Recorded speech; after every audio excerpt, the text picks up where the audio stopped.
Le vieux dieu, du nom de Rare, plane sur la ville de Firenenger, propageant également la folie et corrompant l'esprit et le corps de ceux qui se tiennent sous le regard de ce vieux dieu, créant des monstruosités qui défient la logique et la raison. Mais qui est Rare et quels sont ses objectifs? Déjà, je ne suis pas sûr que son nom soit exactement Rare, R-H-E-R, je dirais Rare, The Trickster God, donc le dieu un peu de je ne sais même pas encore, on va apprendre tout ça aujourd'hui.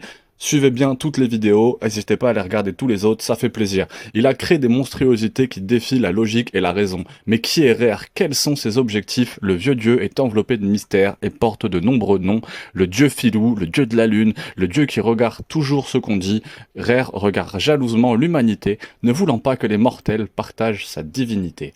Et rivalise avec son pouvoir, en s'offensant personnellement de l'idée d'un mortel accédant à cette divinité. Pour cette raison, Rare déclenche de nombreux stratagèmes et plans élaborés pour déstabiliser le pouvoir et l'influence des mortels. Il a été dit que l'influence de Rare a influencé le cours de l'histoire des mortels par les humains, jouant involontairement dans ses schémas et ses plans, pour finalement rendre leur vie plus difficile en 1942, dans un contexte de Firenenger II, après la fin de la Grande Guerre entre l'Empire de Brême et l'Union de l'Est, le vieux Dürer a élaboré un plan au-delà de la compréhension humaine.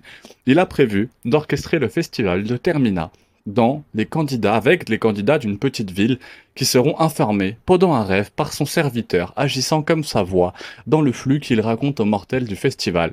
Et comment c'est leur opportunité d'avoir une réalité illustre dans Firenenger Termina? Ces 14 candidats doivent se battre entre eux, tel un battle royal, jusqu'à ce qu'il reste plus qu'une seule personne. Cependant, ce qui n'est pas si clair, c'est qu'il ne s'agit pas du premier de ces festivals.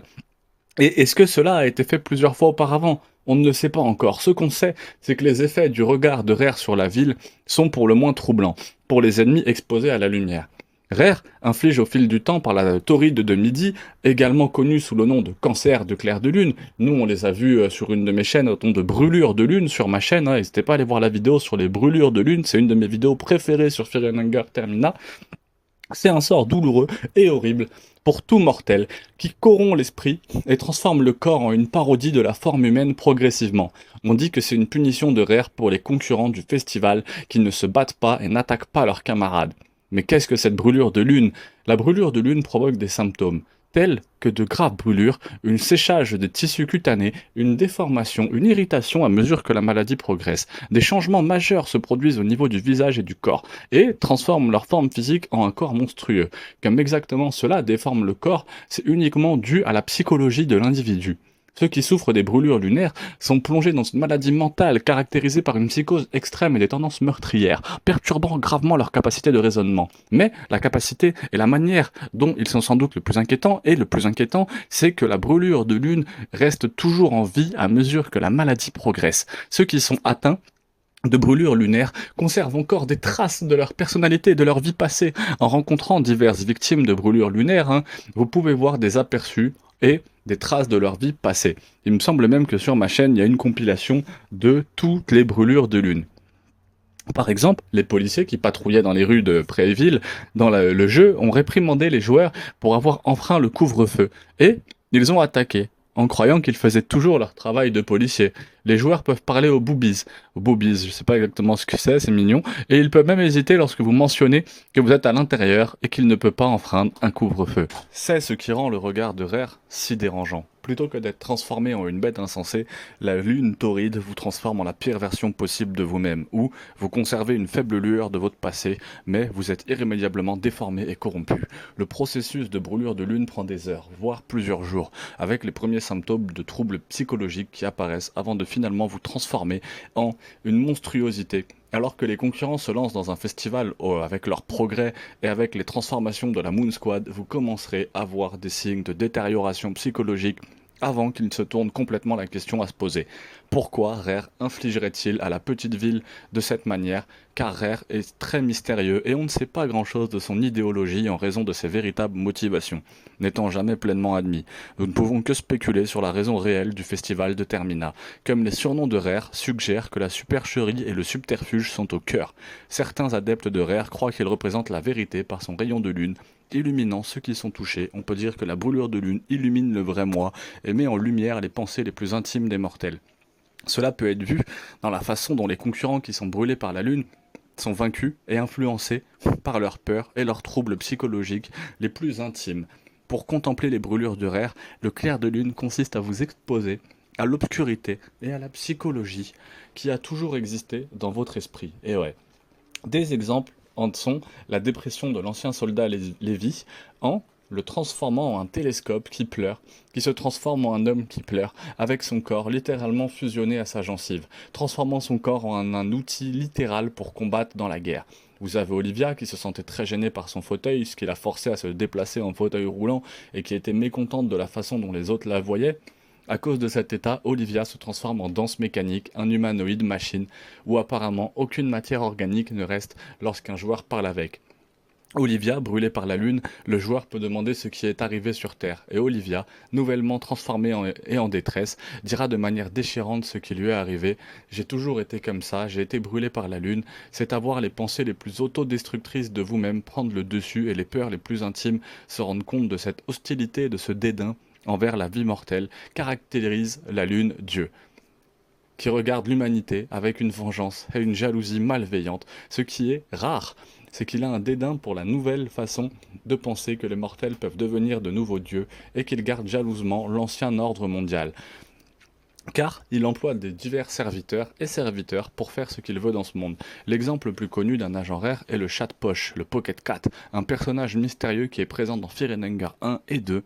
Dans les histoires pour enfants, le Pocket Cat est considéré comme un monstre effrayant malgré un langage très poli et fleuri qu'il utilise lorsqu'il parle au joueur en tant que tel. Le joueur n'a jamais vraiment l'impression d'être observé en observant le vrai chat de poche, mais il vous trompe et prend un visage différent juste pour vous parler.